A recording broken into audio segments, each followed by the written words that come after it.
ఆయన మార్పు లేదు, ఆయన నామములో మార్పు లేదు, ఆయన శక్తిలో మార్పు లేదు, ఆయన ప్రభావంలో మార్పు లేదు, ఆయన కార్యములు చేయడంలో మార్పు లేదు ప్రియులారా. కానీ మార్పు ఎక్కడొచ్చింది? మార్పు ఎక్కడొచ్చింది అంటే ఈ పుస్తకంలో దానికి జవాబు కూడా చెప్తున్నాడు. చూడండి 34వ పేర, ప్రజలు మారిపోవటాన్ని మనం గమనిస్తూ ఉన్నాం. ప్రజలు ఏమవుతున్నారట? నేను ముందు ఆయన గురించి ముందు చెప్పుకున్నాడు, నేను నీ ప్రభు అయిన యెహోవాను, నేను మార్పు లేని వాడను అంటూ దాన్ని ఎలా కొనసాగిస్తున్నాడంటే, ప్రజలు మారిపోవుటను నేను గమనిస్తున్నా. నేడు జీవించుచున్న ప్రజలు ఆనాడు జీవించిన ప్రజల వలె స్నేహపూర్వకముగా ఉండుటలేదు. ఎప్పటి ప్రజలు ఈనాటి కాలం యొక్క ప్రజలు ఎలా ఉన్నారంట? ఎవరితో పోలుస్తున్నాడంటే ఆనాటి ప్రజలు అంటే ఇశ్రాయేలీలు. కనుక నేడు జీవించుచున్న ప్రజలు ఆనాడు జీవించిన ప్రజల వలె స్నేహపూర్వకంగా ఉండుటలేదు. దానిని ఇచ్చట మీరు గమనించితిరా? అది నాకు తెలియదు, కానీ దక్షిణ మరియు తూర్పు ప్రాంతమున దాని నిశ్చయముగా మేము గమనించాము. ప్రవక్త అన్ని దేశాలు తిరుగుతాడు, అన్ని ప్రాంతాలు తిరుగుతాడు, ఉత్తరం, దక్షిణము, తూర్పు, మరి పశ్చిమ అన్ని దేశాలు ఆయన తిరిగి ఆయా ప్రజల యొక్క మరి సాంప్రదాయాలు, ప్రజల యొక్క లక్షణాలు, ప్రజల యొక్క గుణగణాలు అన్ని పరిశీలించి ఆయన క్షుణ్ణముగా ప్రపంచానికి ఆయన తెలియజేస్తూ వచ్చేవాడు అనమాట. ఆయన దక్షిణ తూర్పు ప్రాంతంలో దాని నిశ్చయముగా మేము గమనించాం. సంవత్సరము క్రిందట ప్రజలు మారిపోవచ్చున్నారు. వారు మిక్కిలిగా తొందరపడెదరు. వారు తలంచే దానిని చేసి ముగించాలని నెపముతో బహుగా తొందరపడెదరు. నేను నన్ను చదవనివ్వండి, తర్వాత దీని అర్థం మీకు చెప్తాను. వారు తలంచే దానిని త్వరగా ముగించాలనే వంకతో బహుగా తొందరపడెదరు. తమ కారును అతివేగంగా రహదారిపై 90 మైళ్ళ వేగంతో నడుపుచూ వెళ్ళుచు, లేకపోతే బైకులు విపరీతమైన వేగంతో నడుపుకుంటూ వెళుతూ తమ ముందున్న కారును ఇంచుమించు గుద్దేంత దగ్గరగా నడుపుకుంటూ వెళ్ళేదారు. అంత ప్రమాదకరంగా వేగంగా వెళ్ళిపోయి వాళ్ళు చేసే కార్యక్రమం ఏమైనా ఉందా? అర్జెంట్ పని ఏమైనా ఉందా అంటే ఏమీ లేదు. కానీ బీరు దుకాణము దగ్గర ఆగి కొన్ని గంటలు బీరు త్రాగుచు తర్వాత ఇంటికి వెళ్ళెదరు. కాబట్టి ఆ వేగములో మార్పు కనబడుచున్నది. అంత వేగంగా వారెక్కడకు వెళ్ళుచున్నారు. ఈ బీరు దుకాణాలు, సారాయి దుకాణాలు ఇప్పుడు ఏమి కొత్త కాదు. మన తాతల దగ్గర నుంచి కూడా సారాయి దుకాణాలు ఉన్నాయి. కానీ మరి అంత త్వరగా అంత వేగంగా వెళ్ళిపోయిన సందర్భాలు లేవు మన తాతల కాలం. అవునండి. కానీ ఇప్పుడు ప్రజల గురించి, ఇప్పుడున్న విధానం గురించి ప్రవక్త ఎత్తి చూపుతా ఉన్నాడు. ఏమంటున్నాడంటే, వేగంగా మితిమీరిన వేగంతో వెళ్ళిపోయి వాళ్ళ సమయం అంతా ఎక్కడ గడుపుతున్నారండి? ఆ బీరు దుకాణాల దగ్గర గడుపుతూ మరి వాళ్ళు జీవిస్తా ఉన్నారు. ఇక సామాన్యమైన ప్రజల గురించి చూసినట్లయితే, వస్త్రములను ఉతుకుటకు యంత్రములు ఉన్నవి. వస్త్రాలు ఉతకడానికి ఇప్పుడు ఇంట్లో యంత్రాలు ఉన్నాయా లేదా? ఏమి యంత్రాలు ఉన్నాయి? Washing machines. వస్త్రములు ఇస్త్రీ చేయడకు యంత్రాలు ఉన్నాయి. ఒకప్పుడు ఇస్త్రీకి ఇచ్చేవారు, ఇప్పుడు ఇస్త్రీలకి ఇవ్వట్లేదు. ఎందుకంటే ఇస్త్రీ పెట్టెలు వచ్చాయి, ఇంకా కొంచెం వేగంగా వచ్చాయి. ఆన్లైన్ వచ్చేసి ఆ యాంగర్ తగిలించి ఎలా ఒక్కసారి ఇంట్లోకి ఆ మడతలన్నీ పోతాయి. రకరకాల యంత్రాలు వచ్చాయి. ఇస్త్రీ చేయడానికి యంత్రాలు వచ్చాయి, బట్టలు ఉతకడానికి యంత్రాలు వచ్చాయి, బట్టలు పిండడానికి యంత్రాలు వచ్చాయి. బట్టలు ఇంకా ఆరవేయాల్సిన అవసరము లేదు. కానీ యంత్రాలు వచ్చాయి. మనుషులకు మరి సదుపాయాలు కూడా ఎక్కువ వచ్చాయి. కానీ అన్నింటినీ చేయడం నేడు స్త్రీలకు యంత్రములు కలవు. అవునండి. పూర్వకాలంలో పొద్దునే లేచి ఏం పట్టుకునేవారు? ఉదయం లేవగానే మొట్టమొదటి పట్టుకునే వస్తువు ఏంటి? బైబిల్ గాని అనుకుంటున్నారా?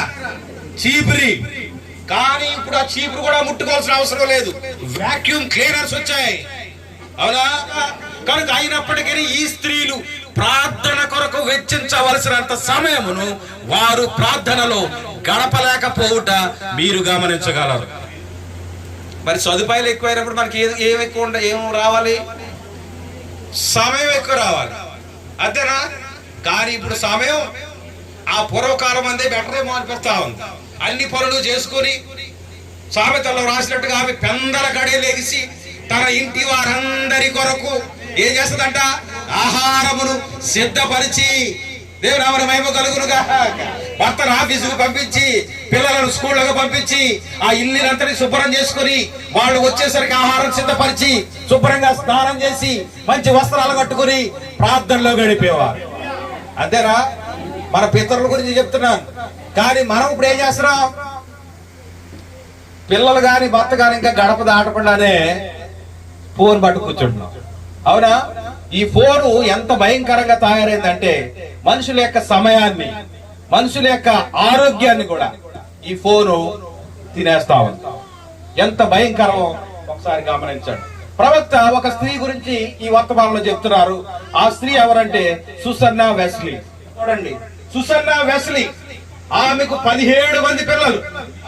17 మంది పిల్లలు దక్కబట్టాలంటే ఎంత కష్టమో చూడండి.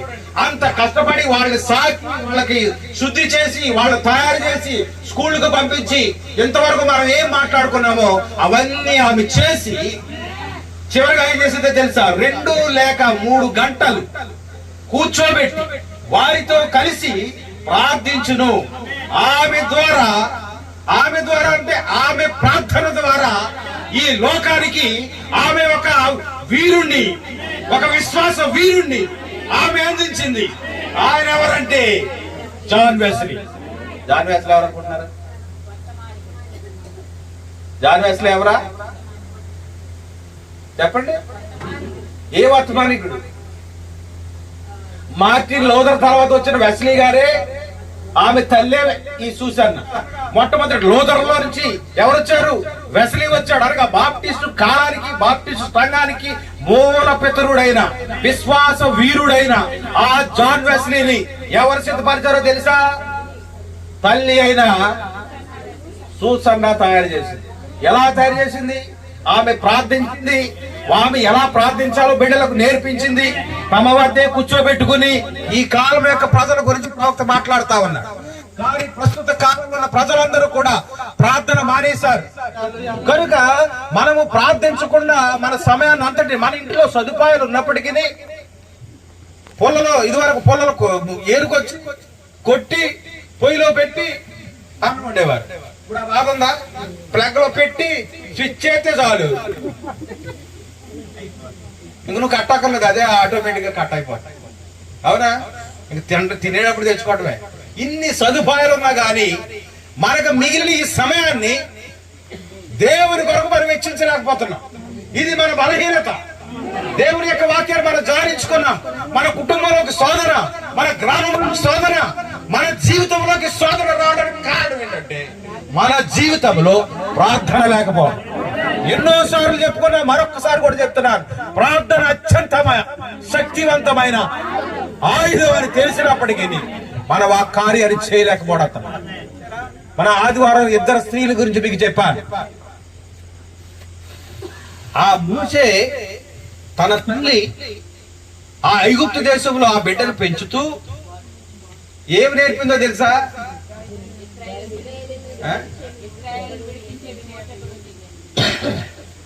మన తల్లి ఏం నేర్పుతో తెలుసా? సింహాసనం ఇదే పెంచుకుందంటే ఖచ్చితంగా సగం హక్కు నీదే. నువ్వు పొరపాటు మాటలు అడిగి నాకు వద్దు, నాకు అవసరం లేదు, నాకు దేవుడిచ్చాడు, ఇలాంటి మాటలు పలక్కో. నీ హక్కు కొరకు నువ్వు పోరాడు అనేవి బోధించలే. దేవునామానికి మహిమ కలుగుతుంది. ఆ ఐగుప్తు దేశంలో ఉన్న ఏ ఆశీర్వాదాన్ని చూపించలేదు. ఆ గోడ వెనకాలన్న, ఆ మురికిలో, ఆ మట్టి పిసుకుతున్నా, ఆ గోడలు కడతా ఉన్నా, ఆ ఇంటిని నిర్మిస్తా ఉన్నా, తన ప్రజలే నీ ప్రజలని చెప్పి దేవుడికి స్తోత్రం. దేవుడు బ్రతికించాడో తెలుసా? దేవుడు ఎందుకు ఈ ఉన్నత స్థితిలో ఉంచాడో తెలుసా? ఆ ప్రజలను విడిపించగలిగిన విమోచకుడవు నీవే.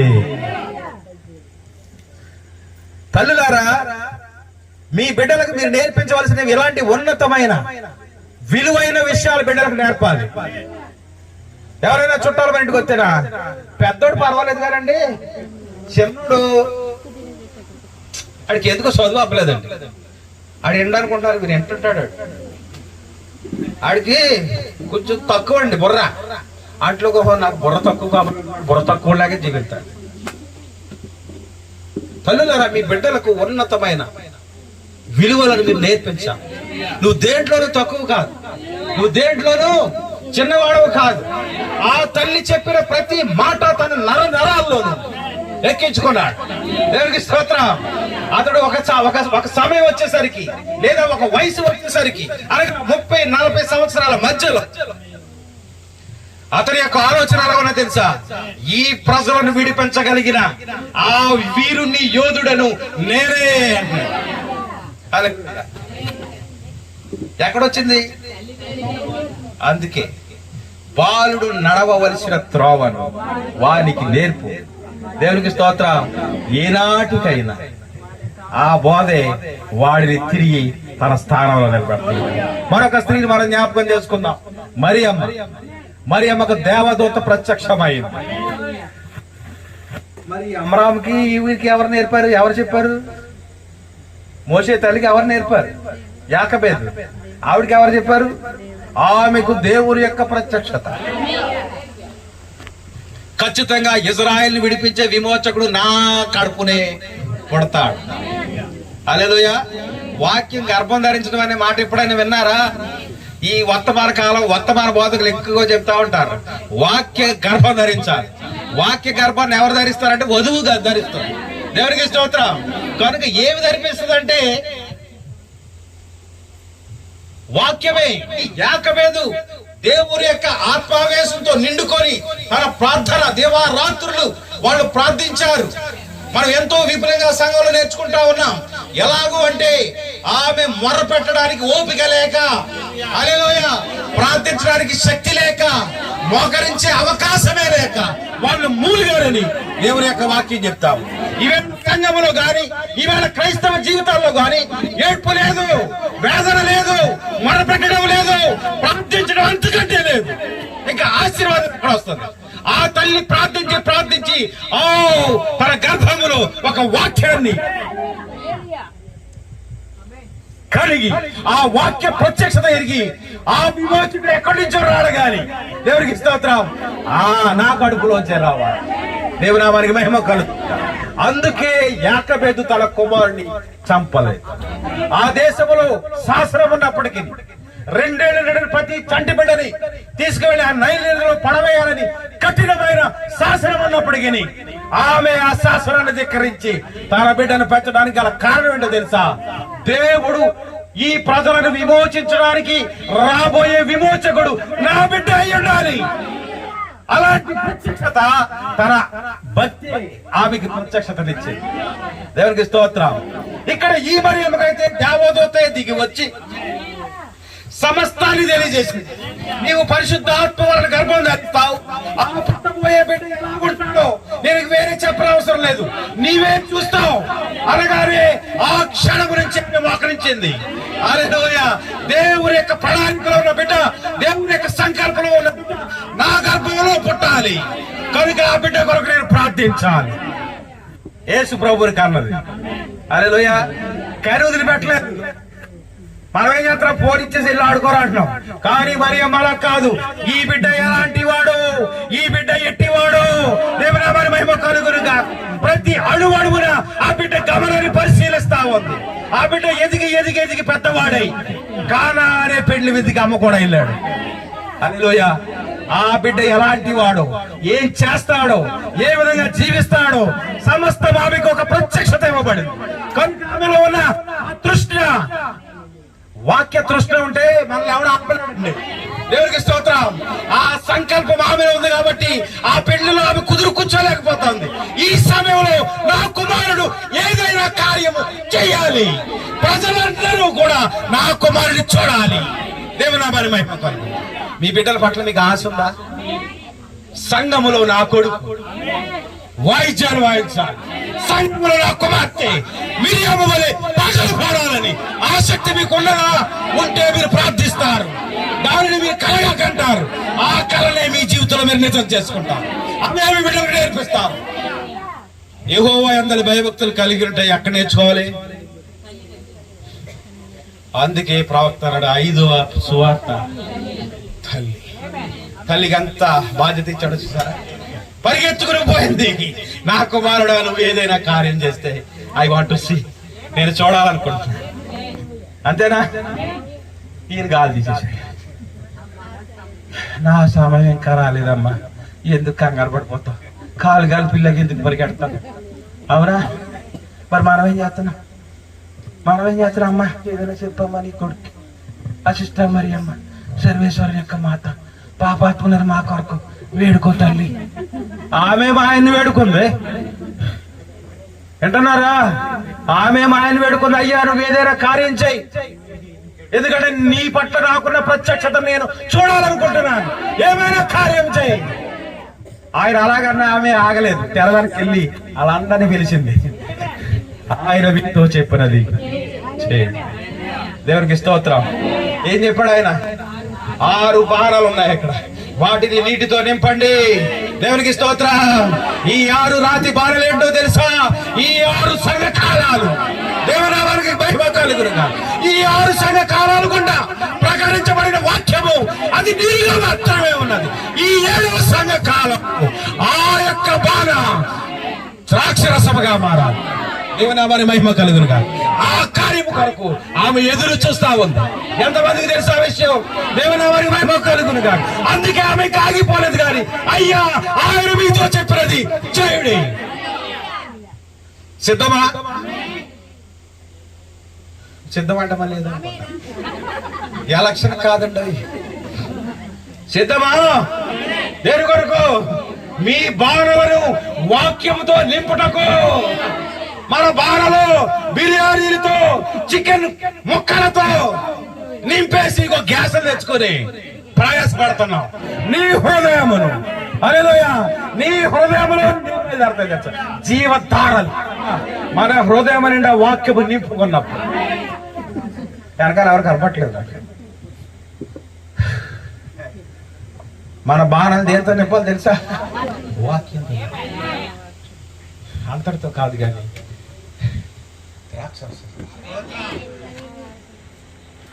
పరిశుద్ధ వాక్యం ఎంతమందికి లేదు? ఉందా లేదా? ప్రతి చోట వాక్యం. ఏ సంఘంలో వాక్యం చెప్పట్లేదు? అవునా? పలానా సంఘంలో వాక్యం చెప్పట్లేదానండి? లేదు కదా. ప్రతి చోట వాక్యం ఉంది. ప్రతి సేవకుడు మీకు ఏదో రకంగా వాక్యాలు అందిస్తా ఉన్నారు. మిమ్మల్ని మారాలని, మిమ్మల్ని మార్చాలని అణువణువున ప్రయత్నం చేస్తున్నా. ఆ వాక్యాన్ని కొంచెమైనా పట్టుకోవాలి. అంతేనా? ఒక్క మాట అనట్లేదు, కానీ అరముక్క మాటలో సగమైన నువ్వు పట్టుకోగలిగితే నీ జీవితం ధన్యమైపోద్ది. చేస్తారా? మీరు ఆయన చెప్పినట్లు చేస్తారా? చేయగలిగితే మీ జీవితంలో మాధుర్యమైన అంశాన్ని మీరు చూడగలుగుతారు. ఆ ద్రాక్ష రసం ఎక్కడి నుండి వచ్చిందో, ఆ రుచి కలిగినటువంటి ఆ మంచి ద్రాక్ష రసం ఎక్కడి నుండి తీసుకొచ్చారో ఆ పెండ్లి యజమానికి తెలియదు. హల్లెలూయా. పెండ్లి యజమాని అంటే ఎవరనుకుంటున్నారా? బిషప్ గారికి అయితే తెలీదు. 7వ సంఘకాలం ఏంటి, దాని వర్తమానికుడు ఎవరంటే మాకు తెలీదయ్యా అంటాడు. ఆ రుచి, ఆ మాధుర్యం, ఆ వర్తమానం, దాని విలువ ఎవరికి తెలుసు అంటే ఎవరైతే తమ బాణలను నీటి అనే వాక్యముతో నింపారో వాళ్ళకు మాత్రమే తెలుసు ఏ విధముగా ఆ నీరు మధురముగా మారింది. హల్లెలూయా. అందరూ వాక్యం చదువుతలేదా?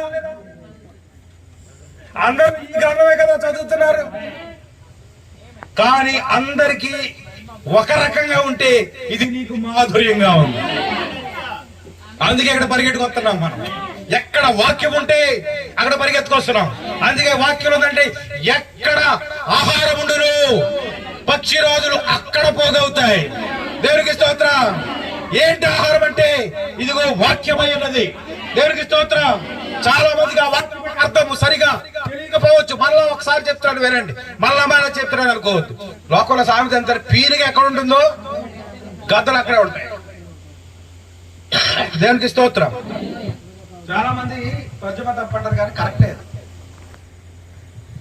నీ జీవితంలో ఇది ప్రయోజనకరముగా మారినంత కాలము ఇది చచ్చిన వాక్యమే. It is a dead word. చనిపోయిన బైబిల్ ఇది. నీ అరమారులో ఉన్నంత కాలము, నీ డెస్క్ లో ఉన్నంత కాలము, నీ గుట్టులో ఉన్నంత కాలము, నీ సంకలో ఉన్నంత కాలము ఈ వాక్యము చనిపోయిన వాక్యమే. కానీ దీని చుట్టూ ఏమి చేరుతున్నాయో తెలుసా? హల్లెలూయా. పక్షిరాజులు చేరి దానిని భక్షించి తీసుకొని దాని మాధుర్యాన్ని వారు అనుభవిస్తా ఉన్నారు. హల్లెలూయా. లోకమునకు ఇది చచ్చిన ఆహారముగా ఉండొచ్చు, గాని దేవుని యొక్క శక్తిని ఆశ్రయించిన ఆ వధువు అనే ప్రజలకు ఇది మాధుర్యమైన ఆహారం. దేవుని నామానికి మహిమ కలుగును. కనుక తల్లులు ప్రధానమైన పాత్ర పోషించాలి. ఎవరి కోసం? బిడ్డల భవిష్యత్తు కొరకు. కనుక తల్లిలారా, మీ బిడ్డలు తక్కువ వారిగా మీరు ఎంచొద్దు, వారు ఎన్నిక లేని వారిగా మీరు చూడవద్దు. ఏమో ఏ వ్యక్తి ఏ శక్తి అవుతాడో మనకు తెలియదు. కనుక మనం ప్రార్థించాలి. కనుక ప్రార్థన పరిస్థితులు మార్చినట్లుగా ఆ యొక్క ఏకమేదు ప్రార్థించడమే కాదు, కానీ ఆ యొక్క జమ్మి పెట్టి ఎక్కడికి వెళ్తుందో అలాగ చూస్తూనే ఉన్నాడు. తన సహోదరికి ఆజ్ఞాపించాడు, నీ తమ్ముడు అందులో ఉన్నాడు, ఆయన విమోచకుడు అవ్వబోతున్నాడు. హల్లెలూయా. విమోచకుడేమో జమ్మి పెట్టి వెళ్తుంటే ఆ జమ్మి పెట్టిని ఏమి వెంబడిస్తున్నాయో తెలుసా? మోసళ్ళు వెంబడిస్తున్నాయి. జమ్మి పెట్టి లోపల విమోచకుడు ఉన్నాడు, జమ్మి పెట్టి బయట ఎవరున్నారో తెలుసా? మొసళ్ళు ఉన్నాయి. వాటిని ఎక్కడ వాసన తగిలినా సరే మరి భక్షించేసి ఎముక కూడా మిగల్చవు అవి. కానీ ఆ యొక్క శిశువు యొక్క వాసన, ఆ యొక్క ఏమిటగా జంతువులు ఆ మొసళ్లకు అందకుండా, వాటి ముక్కులకు ఆ వాసన రాకుండా కీలు పూయబడినది. దేవుని నామానికి మహిమ కలుగునుగా. ఇప్పుడు నీ గ్రామంలోకి గారు అంటున్నారు, ఎదుగో మళ్ళీ కొత్త జబ్బు వస్తుందంట. నీ గ్రామంలోకి వైరస్ రాకుండా, ఒకవేళ వచ్చినా నీ గడపలోకి రాకుండా, నీ గడపలోకి వచ్చినా నిన్ను తాకకుండా ఉండాలి అంటే నీ చుట్టూ ఒక సీన్ ఉండాలి. ఆ సీన్ ఏంటో తెలుసా? దేవుని యొక్క పరిశుద్ధాత్మ. ఎవరికి దేవుని యొక్క పరిశుద్ధాత్మ కావాలి ఉంటుందో వారిని ఆయన దివారాత్రులు కాచి కాపాడు. ఎప్పటి వరకు కాచి కాపాడతాడంటే నీ యొక్క జీవిత గమ్యం, నీవు చేరే వక్తు నీ చుట్టూ ఏ ఉంచుతాడో తెలుసా? ఈవేళ సందర్భం కాదు, కానీ నేను కొంచెం జ్ఞాపకం చేయాలనుకుంటున్నా. కొత్త విషయాలు నేను చెప్పను, కానీ పాతయే చెప్తుంటాను. విసుగు చెందకుండా నేనండి. నోవహు గురించి అందరికీ తెలుసు కదా, తెలుసా? నోవహు వాడ కట్టాడు. దేవుడు చెప్పినట్లుగా వర్షం రావడం మొదలైంది. అవునా? ఆ ప్రవాహమైన వరద ఆ యొక్క వీధి చివరిలో మొదలై ప్రవాహంగా వచ్చేస్తుంది. ఇక్కడ వాడ ఉంది. ఇప్పుడు ఆ ప్రవాహమైన నీరు ఆ వాడని ఏం చేస్తుంది తెలుసా? ఒక్కసారి గుద్దుతుంది. అవునా కాదా? ఆ గుద్దగానే ఏమవుతుంది చెప్పండి? ఒలిగిపోతుంది. లోపల ఏమన్నా నోవహు కుటుంబం ఉంది. మరలా ఇటువైపు నుంచి నీరు వస్తుంది. అంతేనా? ఆ ఒక మట్ట వరకు నీరు వచ్చేంత వరకు ఆ ఓడలో ఉన్న వారు ఆటుపోట్లను ఎదుర్కొనే తీరాలి. అవునా? అంతటి ఆగిపోలేదు. పైనుంచి ప్రచండమైన వర్షం కురుస్తావు. చెట్లు మునిగిపోయాయి, పర్వతాలు మునిగిపోయాయి. మరి నీటిలో ఉన్న మొసళ్ళు, జంతువులు ఎక్కడికి ప్రయాణం చేస్తున్నాయో తెలుసా? ఎక్కడ బెజ్జం దొరుకుతుందో.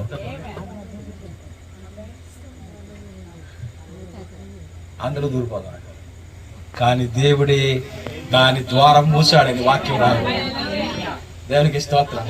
ఏంటి వాడ మందసం అనే వర్తమానం ఉంటే చదవండి. దేవునికి స్తోత్రం. ఆ మందసమేమో కాదు, నువ్వే. హల్లెలూయా. నీ చుట్టూ ఆయన ఏమి ఇచ్చాడో తెలుసా? పరిశుద్ధాత్మనే కావలి ఉంచాడు. ఈ పరిశుద్ధాత్మ కావలి వల్ల నీ మందసం అనే నీవు 3 భాగాలుగా విభజించబడ్డా. నేను మరలా చెప్పను, కానీ నీతీకరణ, శుద్ధీకరణ, పరిశుద్ధాత్మ అభిషేకం. హల్లెలూయా. మధ్యలో ఆగిపోవడం కాదు. ఇదిగో యంత్రాలున్నా, సదుపాయాలున్నా మనకు ప్రార్థనే లేదంటే మరి రావా ఆటుపోట్లు? తన్నుతాయా? ఈ నీటి ప్రవాహం వచ్చి వాడని తనడంలో ఏమన్నా ఆశ్చర్యం ఉందా? నీ కుటుంబంలో ఒక రోగం వచ్చిందంటే ఆశ్చర్యపడవలసిన అవసరం ఏమన్నా ఉందా? లేదు ప్రియులారా. నాన్న ఏంటి పరిస్థితి, ఎందుకు ఈ వాడలోకి తీసుకొచ్చావు అని విమర్శించలేదనుకుంటారా? ఓరు మూసుకొని ప్రార్థన చేసుకుని ఉన్నాడు. దానికి స్తోత్ర. ఆ ఆటుపోట్లు, ఆ ప్రవాహ ఒడితో, ఆ ఒడికి అటు ఇటు కదిలిపోతున్నా. బెదర లేదు, ఆధారం లేదు. ఎందుకంటే ఒక వాగ్దానం చేయబడింది. ఆ వాగ్దానం యొక్క అంతిమ స్థితి ఎలా ఉంటుందో నోవహుకు ప్రత్యక్షత ఇవ్వబడింది. ఇంకా భయం ఉంటుందా? మరి మీకు లేదా ప్రత్యక్షత? ప్రవక్త వర్తమానం ద్వారా, వాక్యం ద్వారా మనకి ఎల్లప్పుడు దేవుడు బయలుపాట్లు ఇస్తానే ఉన్నాడు కదా, అవునా? కానీ చిన్న జ్వరం 2 డిగ్రీలు పెరిగేసరికి చెప్పండి, సైలెంట్ అయిపోయి 2 డిగ్రీలు పెరిగేసరికి, ఆ 2 డిగ్రీలు 2 రోజులు స్థిరంగా ఉండేసరికి పాస్టర్ గారు గుర్తుండ్రు, విశ్వాసులు గుర్తుండ్రు, మన మన మన మన మార్గం కూడా మారిపోతుంది. అంతేనా? ప్రవక్త ఈ వర్తమానంలో ఎత్తి చెప్తున్నది ఏంటో తెలుసా? నీ జీవితంలో ప్రేమ అనే ఆయుధాన్ని కలిగి ఉండి సమస్తను జయించు. ఎందుకో తెలుసా? ఆ ప్రేమే సమస్త దోషాలను కప్పుతుంది. హల్లెలూయా. బైబిల్ అంతా దేంతో నింపబడి ఉంది? దేంతో నింపబడి ఉంది? ప్రేమ. బాగా చెప్పేస్తున్నా అందరూ కూర్చొని. అది అనుసరించే వ్యక్తులకి ఉందా? మీరు ఆ కులం, మీరు ఆ మతం అన్న రోజులు పోయాయి. మీరు ఆ సంఘం ఆ రోజులు వచ్చాయి. ఇంక ప్రేమ ఎక్కడ ఉంటుంది? సంఘాలు మనుషులు పెట్టుకున్నాయి, సంస్థల మనుషులు పెట్టుకున్నాయి, సిద్ధాంతాల మనుషులు కలుగు చేసి, గోడలు మనుషులు కట్టినాయి. దేవుడు ఏమన్నాడో తెలుసా? ఈ రాయి మీద రాయి నిలబడకుండా కూలిపోయే ఒక రోజు వస్తుందన్న. ఏంటో తెలుసా? మనుషులు కట్టిన పద్ధతులన్నీ, కానీ నిలబడేది ఒకే ఒక్కటి, నా నీతి రాజ్యం. అందుకే ఆయన ఏమన్నాడు తెలుసా? మొదట నా నీతిని, నా రాజ్యమును. ఇంకా వెతకటమే మనకు అవ్వలేదు. ఇంకా ఇంకా అంతిమ దశకి ఎప్పుడు వెళ్తాం? వెతకటం అవ్వలేనప్పుడు మరి పడతాయి. వాడు ఇటు పడుతుంది, అటు పడుతుంది. టైఫాయిడ్ వస్తుంది, అవసరమైతే కరోనా వస్తుంది, అవసరమైతే పేగులు కోసేసి బయట అందరూ ఉన్నారు ఇక్కడ. అలాంటి వాడు ఎందుకు వస్తున్నాయి ఇవంటే, మనము సరి అయినటువంటి స్థిరమైనటువంటి వాక్య ప్రక్షత మనకు లేక, సాతానుడే మనల్ని ఏం చేస్తున్నాడంటే వాక్యం నుండి దూరం చేసి దేవునికి దగ్గరగా వెళ్లకుండా చేస్తాం. కనుక ప్రార్థించాలి, మన బిడ్డల ప్రార్థనలో నడిపించాలి. ప్రియురా, మన బతుకులు అయిపోయాయి, కానీ మన బిడ్డల భవిష్యత్తు కొరకైనా మనం ఏం చేయాలా? ఇక పాత కథ మళ్ళీ పాస్టర్ గారు చెప్పి వెళ్ళిపోయాడు. ఆయన రేయ మొదలు ఏం చేయాలా? వేకోసం ఏం చేయాలి? నీ పిల్లల కొరకు, పసిపిల్లల ప్రాణం కొరకు నువ్వేం చేయాలా? చేతులై వారి కొరకు నువ్వు ప్రార్థించాలి. వాడు అల్లరుడు అయితే అవని, వాడు మురికోడు అయితే అవని, వేగంగా వెళ్ళిపోరే, వాడు సాతాన అవనే, వాడు యోధ అవనే, వాడు అబ్షాలోము అవనే. దేవుడు వాడిని అబ్షాలోముగా సృష్టించినప్పుడు వాడిని ప్రశ్నించడానికి నువ్వెవడవి? ఆయన దావీదును సృష్టించిన వాడే అబ్షాలోమును కూడా సృష్టించాడు. అంతేనా? పేతురును సృష్టించిన వాడే యోహానును కూడా సృష్టించాడు. దేవుని మహిమ కలుగుతున్నాడు. అంతేకాదు సాతానును కూడా ఆయనే సృష్టించాడు. సాతాను మీద ద్వేషం లేదు, సాతాను మీద కక్ష లేదు, సాతాను మీద పగ లేదు. మరి నీకు నాకెందుకు? సాతాను అట్లుగా అక్కడ పక్కన గాడు పెట్టారు. అంటే ఒక విలన్ మన జీవితంలో. మీరు గుర్తుపెట్టుకోండి, ఆ సాతాను కూడా దేవుని సృష్టి అయి ఉన్నాడు. దేవుని నామానికి మహిమ కలుగుతుంది. నీవు కూడా దేవుని సృష్టి. అది తెలియకే ఇదిగో ఈ వ్యభిచారి పాపము చేయించుండగా పట్టుకుని లాక్కొచ్చాం, ఏం చేస్తావన్నా? ఆమె నా సృష్టినయ్యా, ఆమె పాపం చేసే దారిగా నేనే సృష్టించా. అంతేరా? అబద్ధమాడు ఆత్మను పంపించాడంట ఎక్కడికి? మర్చిపోరా? అహాబు అడిగాడు, ప్రవక్తలు అడిగాడు, ఆ యుద్ధంలో మేము గెలుస్తామా ఓడతామా అంటే అందరి మాట ఉంటాయి. దాన్ని విచారించి ఎక్స్పాండ్ చేసి చూస్తే దేవుడు అడిగాడంటే మీరు ఎలాగెలా కార్యాలు చేస్తారంటే అందరి ప్రవక్తల నోట మేము అబద్ధమాడు ఆత్మగా. తెలుసా? వాడు దుర్మార్గుడిగా ఉండడానికి దేవుడికి ఇష్టమైనప్పుడు నీకేంటి? కానీ వాడికి నిర్ణయించిన సమయంలో దేవుడు వాడికి అవకాశం ఇచ్చాడు. హల్లెలూయా. నేను ఈ రాత్రి మిమ్మల్ని ఖచ్చితంగా అడుగుతున్నాను, ఒకవేళ నీవే యోధ అయితే, అదేంటంటే బాబాయ్ మమ్మల్ని యోధ అంటారా? ఇన్ని డబ్బులు ఖర్చు పెట్టి మీటింగ్ పెట్టుకుంటే మా గ్రామంలో మమ్మల్ని యోధ అంటారంటారా?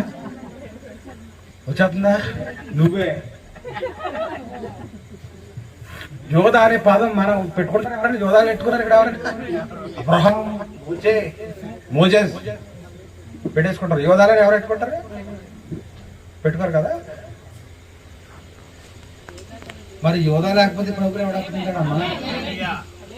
యోధా లేకపోతే ప్రభుని ఎవరు అప్పగిస్తారు? అదిగో నీకు లేక తప్పించుకుంటా. ఆ కార్యం చేయడానికి ఒకడు ఉండాలి. నీ కుటుంబంలో అల్లరి చేయడానికి ఒకడు ఉండాలి. నిన్ను అమ్మేయడానికి ఒకడు ఉండాలి. కానీ దేవుడు తన నిర్ణయించిన సమయంలో వాడే నీకు మహిమ కిరీటాన్ని తెస్తా. దేవునామానికి మహిమ కలిగింది. అప్పుడు నువ్వు ఉండకపోవచ్చు. పుత్రోత్సాహంబురాడు తండ్రికి పుత్రుడు జన్మించినప్పుడే పుట్టడు. జనులా పుత్రుని కనుగొని పొగడగా అప్పుడు ఉండొచ్చు, కావచ్చు. కానీ ఫలానా వారికి కొడతాడు. హల్లెలూయా. అర్థమవుతుందా? వాడు అంత ప్రయోజకుడిగా కావాలంటే నీవు యాకోబు అవ్వాలి, నీవు మరియమ్మ అవ్వాలి. దేవునికి స్తోత్రం. సంసోన్ ఈ పేరు పెట్టుకుంటారని చాలా మంది. శాంసన్ తెలుసా? శాంసన్ ఢిల్లీలో ఉళ్ళ పడుకుని కళ్ళు బీగి చేసుకున్నాడు. అంతటి ఘన చరిత్ర అయింది. అంతేనా? అతని కొరకు కూడా ఆమె ప్రత్యక్షత కలిగి ఉంది. కానీ అతను పెరిగిన వాతావరణం అంతా ఫిలిష్తీయుల మధ్య. వాళ్ళ స్నేహితులంతా ఎవరండి? అందుకే ప్రవక్త కాలేజీలు దెయ్యాల కొంపలు. మీ బిడ్డలను కాలేజీకి ఎక్కించేటప్పుడు ఏం చూస్తారు? కాలేజీకున్న పేరు, కాలేజీకున్న అంతస్తులు, కాలేజీలో ఏసీలు ఉన్నాయా లేదా, మా బిడ్డకి షార్ట్ అట్టేస్తుంది అంతేనా? కానీ ఆ బిడ్డ అందులోకి వెళ్ళి బయటకు వచ్చేటప్పుడు నీ ఒడిలో ఉన్న బిడ్డగా రాడు. ఏమో యోధాలా రావచ్చు, ఏమో సాతాను రావచ్చు. అందుకని నువ్వేం చేయాలంటే ఆ యాకోబు సమస్త చిత్తాన్ని దేవుడికి అప్పగించి లోకంలో వదిలేసి తనకూడదు. మొసళ్ళు ఏం చేయలేదు. అవునా? మొసల కంటే ప్రమాదకరమైన స్థలంలోకి ఆ కుమారుడు నడిపించబడ్డాడు. ఎక్కడైతే శాసనం చేయబడిందో ఆ శాసనం ఉన్న చోటికి ఆ బిడ్డ వెళ్ళాడు. దేవుని యొక్క కాపుదల, దేవుని యొక్క పాత్ర. అందుకే ప్రవక్త ఈ వర్తమానం పెట్టిన పేరేంటో తెలుసా? నీవు ఎన్నడూ ఎదురు చూడాలి మార్గం, ఆయన నీ పట్ల క్రియ చేసే దేవుడు. మోషే ఎవరుకున్నాడో తెలుసా? కథ ముగిస్తా. ఆ తల్లి చెప్పిన ఆ బోధ అంతా కూడా రక్త నాళాల్లో జీర్ణించిపోయింది. ఇక మాట్లాడితే ఇశ్రాయేలు విమోచకుడు నేనే అంటాడు. ఆ స్థానానికి వెళ్ళిపోయాడు, పీక్ లెవెల్లోకి వెళ్ళిపోయాడు అన్నమాట. ఇప్పుడు వర్తమానంలో కూడా పీక్ లెవెల్కి వెళ్ళిపోయి ఎప్పుడు వచ్చాయి రాకడ అయిపోతుంది. రాకడ అయిపోతే ఇక్కడేం పని ఉంది? రుద్రేలు కన్యకులు రాకడ అయిపోతాయి. అదే కదా విడవబడిన వాడు. ప్రసంగాలంటే నువ్వు విడవబడిపోయాడు. ఆ యొక్క మోషే ఏమనుకున్నాడంటే ఒక రకమైన స్థాయికి వెళ్ళిపోయాడు. ఈ ప్రజలు నేనే విడిపించాను అంతేనా? కానీ వ్యతిరేకత ఎక్కడ మొదలైందంటే తన ప్రజల్లో తరిమిస్తారు అంతేనా? ఎవరు తరంలో మాటలు చాలు నువ్వు వెళ్ళిపోతాను. అక్కడి నుంచి నువ్వు తప్పుకోవడానికి మాటలు చాలు. ఆ మొదటి 40 సంవత్సరాలు మోషే ఏదైతే ఊహించుకున్నాడో, ఏదైతే మరి చెయ్యాలని అతడు తపన పడ్డాడు, అవన్నీ ఫెయిల్యూర్ అయిపోయాయి. సకల శాస్త్రాలు ఎందుకు నేర్చుకున్నాడు మోషే? ప్రజలను విడిపించుతారు. అవన్నీ ఫెయిల్ అయిపోయాయి. ఇప్పుడు ఒక్కొక్క కోర్సు నేర్చుకోవడానికి ఎన్ని లక్షలు ఖర్చు పెడుతున్నాం మనకు తెలియదు. ఐబీఎం అంట, జావా అంట, ఏంటేంటో ఉన్నాయి. నాకు రావాలి కంప్యూటర్లో కోర్సు. అంటే ఈ కోర్సు నేర్చుకుంటూ ఉద్యోగం వస్తుందేమో, ఈ కోర్సు నేర్చుకుంటూ ఉద్యోగం వస్తుందేమో. కోర్సు మీద కోర్సు మోసే నేర్చేసుకొని ఇక నేర్చుకోవడానికి కోర్సే లేదా తగ్గుతుంది. కానీ నువ్వు నాకు వద్దన్నాడు. సమస్తం మూట కట్టేసి వెళ్ళిపోయి ఆ రాళ్లలో రప్పల్లో తిరుగుతూ గొర్రెలు మేపుకుంటావు. అప్పుడు ప్రత్యక్షపరచం ఆయన ముందు ఒక వెలుగు ప్రత్యక్షమైంది. దేవునికి స్తోత్రం. వారిని మండుచున్నప్పుడు మరొక స్త్రీని గుర్తు చేస్తాడు ఈ రాత్రి. ఆ స్త్రీ ఎవరో కాదు, రెబెకా. ఆ రెబెకా కూడా 2 జనాంగాల ఆమె కడుపులో వెలుగులాడుతున్నాయి. కడుపులో యుద్ధం జరుగుతుంటే కడుపు నిండా తీరేసి పడుకుంటుందా? మోకరించి ప్రార్థన చేస్తుంది, అయ్యా ఏంటిదా పరిస్థితి? అవునా? 2 జనములు నీ కడుపులో ఉన్నాయని దేవుడే చెప్పాడు. ఆమెకు ఒక ప్రత్యక్షత ఇచ్చాడు. పెద్దవాడు చిన్నవాడికి దాసుడవుతాడని చెప్పాడు కదా. ఒక డాక్టర్ గారు వచ్చేమన్నారు, ఆ కుక్కను తీసేసి కుక్కను పెంచండి అన్నాడు కదా. అలాగే తల్లికి కూడా చెప్పబడింది, వీడి వల్ల ప్రయోజనం లేదు, వీడి భక్తుడిగా నేను నా సృష్టిలో ఆయన ఎన్నుకున్నా, కానీ నువ్వు బోధించవలసింది, ప్రార్థించవలసింది, నేర్పించవలసింది ఎవరికో తెలుసా? చిన్న కుమారుడు. ఇప్పుడు చెప్పండి, రెబెక్క మోసం చేసిందా? వాక్యాన్ని నెరవేర్చు, దేవుని వాక్య బయలుపాటును నెరవేర్పుగా అక్కడ కార్యం చేస్తావు. నాయన వెళ్ళాలి, ఎలా వెళ్ళాలో తెలుసా? ఏ సాగులో వెళ్ళాలి, ఎందుకంటే ఆశీర్వాదం నువ్వే పొందాలి, ఎందుకంటే నాకు ప్రత్యక్షత ఇవ్వబడింది. ఆ ప్రత్యక్షతలో నేను తెలుసుకున్నది ఏమిటంటే పెద్దవాడు చిన్నవాడికి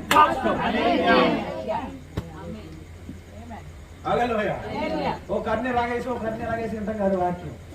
ఏమో ఏ అరబొక్క నీకు మాట్లాడు, అదే బయలుపాట, అదే నీ జీవితాన్ని మారుస్తుంది. ఓ ఇక్కడ వీడికి ప్రమాదం, నాయన నువ్వు లేచి వెళ్ళిపో, ఎక్కడికి వెళ్ళిపో. నీకు ఒక ఏర్పాటు, ఎవరు ఊహించని, ఎన్నడూ ఎదురు చూడని ఒక దేవుని యొక్క ప్రణాళిక నీ కొరకు సిద్ధంగా ఉంది. హల్లెలూయా. వెళ్ళిపోయి అక్కడ ఒకరికి ప్రార్థిస్తూ ఉంటే దేవుడే ప్రత్యక్షమయ్యా. నేను ప్రశ్న అడుగుతాను, చెప్పండి. ఇక్కడ మిలితమైన జనాలు ఉన్నారు, అందరూ విశ్వాసమే లేరు. దుర్మార్గుడికి, దుష్టుడికి, మోసగాడికి దేవుడు దర్శిస్తాడా?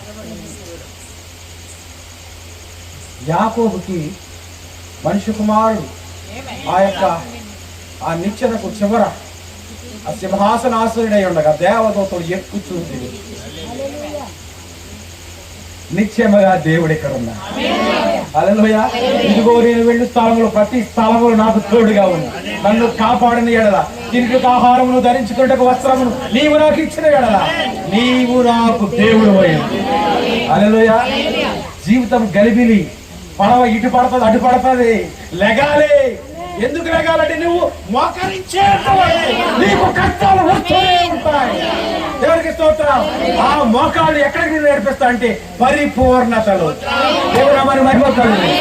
నీవు పరిపూర్ణతలకు ఎందుకు రావాలి అంటే నీ పట్ల దేవునికి ఒక ప్రణాళిక ఉంది. ఆ ప్రణాళిక యొక్క ముగింపు ఏంటంటే నీవు ఆయనలో ఐక్యం అవ్వాలి. దేవునికి స్తోత్రం. కనుక నీవు ఐక్యమైనంత వరకు నిన్ను కాపాడేది ఏమిటో తెలుసా? పరిశుద్ధాత్మ అనే ఒక సీలు, ఒక ముద్ర. ముగిద్దామా? వాక్యం చాలా అయిపోయింది, టైం 10 అయిపోయింది. ఒక 10 నిమిషాలు చెప్పి ముగిస్తాను. ఒక చదువుకున్న 34వ కీర్తన. బ్రతుకగోరు వాడు ఎవడైనా ఉన్నాడా? ఏమంటే డాక్టర్ చచ్చిపోతాడని చెప్పినా కూడా ఏం చెప్తాడు ఆ పేషెంట్ అక్కడ ఐసీలో మనం ఏమన్నా డాక్టర్ చెప్తాడు, డాక్టర్ తెలియదు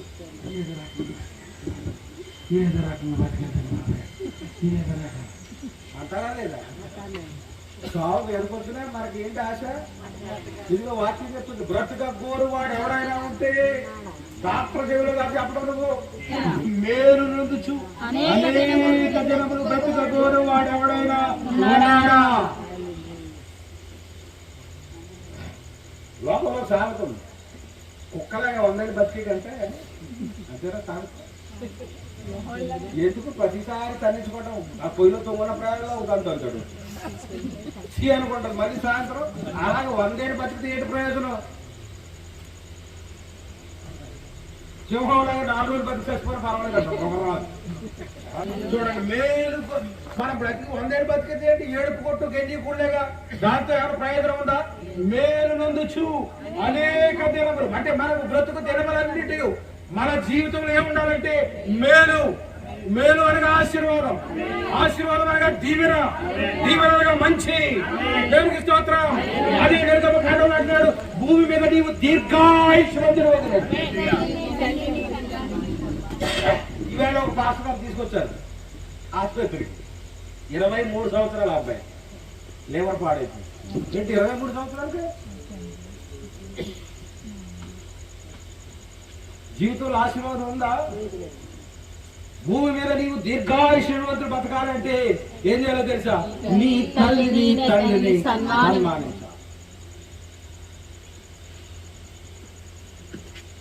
సన్మానించడం అంటే ఫోన్లను కట్టుకొచ్చాయి కదా, స్వామి వారికి తప్పాలా?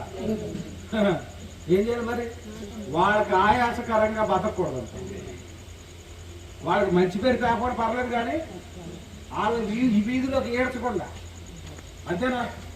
దీర్ఘాయుషమంతుడు అవ్వాలంటే దేవుడు ఇచ్చిన ఒకే ఒక్క సూత్రం ఏంటంటే నీ తల్లిదండ్రులను గౌరవించాలి. అంతే. వాడు చదువు లేనుడు అయినా సరే. చాలా మంది చూసారు ఇంజనీరింగ్ చదువుతున్నారు కష్టపడి. మనం చెప్పాను కదా ఆ పూర్వకాలం ఒక కొడుకుతో మాట్లాడడానికి డబ్బా ఫోన్ తగ్గింది.